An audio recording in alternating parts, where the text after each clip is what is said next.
नाम देशवा में ऊंचा रही भारत के नाम। कुछ का न पाई चीन पाकिस्तान, कुछ का न पाई चीन पाकिस्तान, कुछ का न पाई चीन पाकिस्तान, कुछ का न पाई चीन पाकिस्तान। झुकी नाही झंडा चाहे चल जाई जान, झुकी नाही झंडा चाहे चल जाई जान। कुछ का न पाई चीन पाकिस्तान, कुछ का न पाई चीन पाकिस्तान, कुछ का न पाई चीन पाकिस्तान, कुछ का न पाई चीन पाकिस्तान। डीजे मिट्ठू राजा पटसोनी।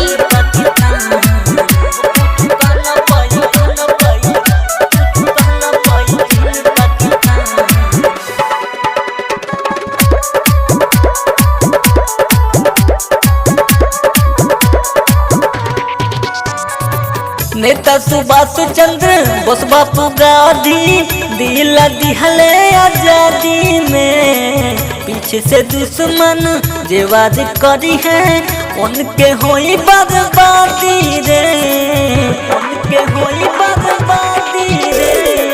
नेता सुभाष चंद्र बोस बापू गांधी दिला दिहले आजादी में। पीछे से दुश्मन जे वाद करी है उनके हो ही बर्बादी रे।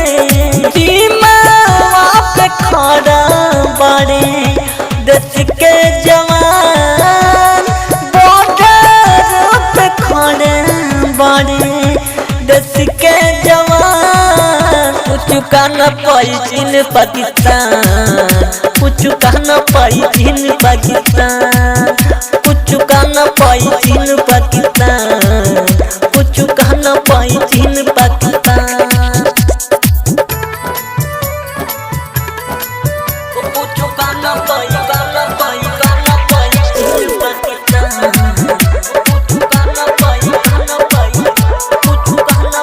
चीन पाकिस्तान। डीजे मिट्ठू राजा पटसोनी। अब न केहू उल्टा बोली, केहू नया को लड़ाई है। वीर के बेटा घर में घुस के मारी वो कदर के गोली हो, मारी वो कदर के गोली हो।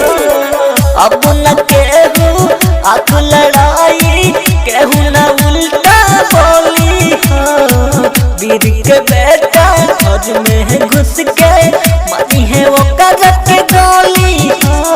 माहिर सोनू राइटर कहे बढ़ल रही शान, सोनू माहिर कहे बढ़ल रही हसान। कुछ का न पाई चीन पाकिस्तान, कुछ का न पाई चीन पाकिस्तान, कुछ का न पाई चीन पाकिस्तान, कुछ का न पाई